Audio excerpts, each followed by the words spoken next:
Hello and welcome to another update video about MATIC. Yeah, MATIC Polygon, yeah, it's automatically going to the upside. Horrible joke. But you know, I'm from Germany, so it's no surprise, yeah, German humor. But anyway, yeah, I can only say I don't like this chart. I don't like it. Not because it's not finally coming down, because it failed to come even into the most basic retracement area for the wave 2. So I can't really give you a very clear vision here of what's going on. My best reading is actually that this is an overshooting B wave, but then it's getting super messy now. If we, let me actually take that green count out, it's just confused at the moment. If we see the move up here as a wave 1, okay, like in the most bullish scenario, we'd be moving up. We moved up here in a 1, came down in a wave 2, bottomed here basically in December, and we are basically then now moving up in a third wave. Maybe because that's what many people are interested in, sort of what is, you know, the target for a third wave. You know, what would be a target for a third wave based on this, on the low here in December. Third wave target around 190. Okay, so we would need to get there somehow. The structure is horrible because I don't trust it. I don't trust a structure of a chart which doesn't give us a decent retracement. Down here, beautiful. Yeah, what it did when it moved up first, you know, initially here, this 1-2-1-2 setup, very nice. Yeah, and you get these decent retracements. That's what you want. That is what you want to see. That's also what you can trade. Here you can't really trade setbacks really, so I personally do avoid this chart at the moment. However, there's a lot of steam here in this chart, in the engine. Don't know if you say it like that. Don't worry. But if we say wave 1 up, okay, maybe we are currently in the wave 2 to the downside. I can see that some cryptos are doing that. They're currently coming down in their wave 2. They moved down in an A wave. Now the B wave, it would be in this case probably an overshooting B wave, and we could then still come down in C. If not, then this trade setup will never become active and we're just going to rally up in a third wave. That's sort of how it's looking like at the moment.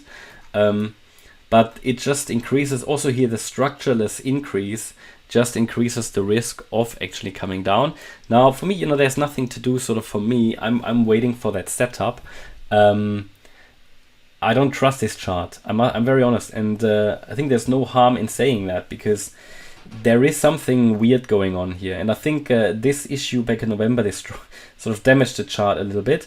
It's still a great long-term chart. Don't get me wrong. It's a great project anyway, but that's different. I'm not looking at fundamentals here. The long-term chart is absolutely great. Okay, it's just that what's going on here is just not typical. Yeah, and when something's not typical, from a structural point of view, I don't trust it, and I do tend to avoid it. Also from a trading point of view, yes, this can surely, I mean, if this now works out, we are looking at 190 plus, and then we should see some kind of a wave 4 and a wave 5, right, to do this. But again, maybe it can even rally higher than 190. That would sort of be the minimum here. A next entry point that I would personally choose as well would be really if we come back in this wave 2, which can still happen, but there is at the moment no certainty here because there's a short-term uptrend and we would really need a break below 114 to confirm, unfortunately, due to this structure here, this long move to the upside, this pump, which however has a lack of structure, therefore a lack of support resistance levels, and that will make it difficult if it finally does come down to break. To find support. Yeah. Looking at this in terms of the fib levels, you can see that the area between the 50% and the 78.6 fib level, between 87 and 105, that's still the area that I would normally like to see a wave 2 to get into. In most cases it works out.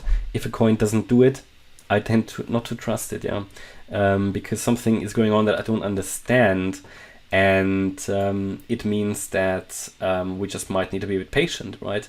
But by all means, I mean, it's now in an uptrend. It has been an uptrend for a while, and it never really broke substantially below that 116 level. And you know that this 116 level here was very, very relevant, and only a sustained break below 116 would have ended this uptrend, if you remember what we talked about over the last few weeks.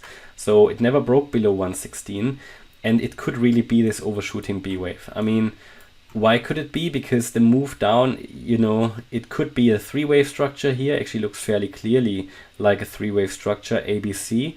This could then be an overshooting B wave, which however has little structure. So if we look at where's actually resistance, now you can see we actually are currently fighting with the resistance here at the 1.38 fib retracement. 143 is key resistance for an overshooting B wave, but they can also go all the way to the 200% extension. Above that, I will completely rule out it's an overshooting B wave. I have to, because this is not realistic anymore. But 143 is, as per the textbook, the limit for an overshooting B wave. But 1.38, yeah. The 1.38 retracement is, as per the textbook, the limit. Now, we never broke it substantially. I would see it more like a guideline, because at the time, crypto wasn't around when the book was written, and crypto is a bit more volatile. And I have personally seen overshooting B waves that did overshoot 200%. So I wouldn't rule it out, even if it pushes higher, yeah. And that's the situation where we are. I mean, what could happen now is either maybe pushing a little bit higher and come down straight away. It would be a very strange B wave, or we do something like this in B, yeah, and then come down. And if we blast through 143 and 156, then we are in the third wave. But I don't see the clear setup. Yeah, I know a lot of people are interested in MATIC. I don't see the clear. Yeah, the clear setup. I mean, I'm just thinking, is there another possibility, or it's a very, very ugly structure. So a lot of people tend not to label the sub counts here at all. I always give it a go. Here, I must say, it's really difficult. I mean, of all the structures we currently have in the crypto market, this, in my opinion, is one of the most challenging ones. Okay, let's see what happens. I'll keep you updated anyway. Hope you liked the update. If you did, please hit the like button, leave a comment and subscribe. And if you really like the content, then please check out the channel membership. Thanks a lot for watching. Bye-bye.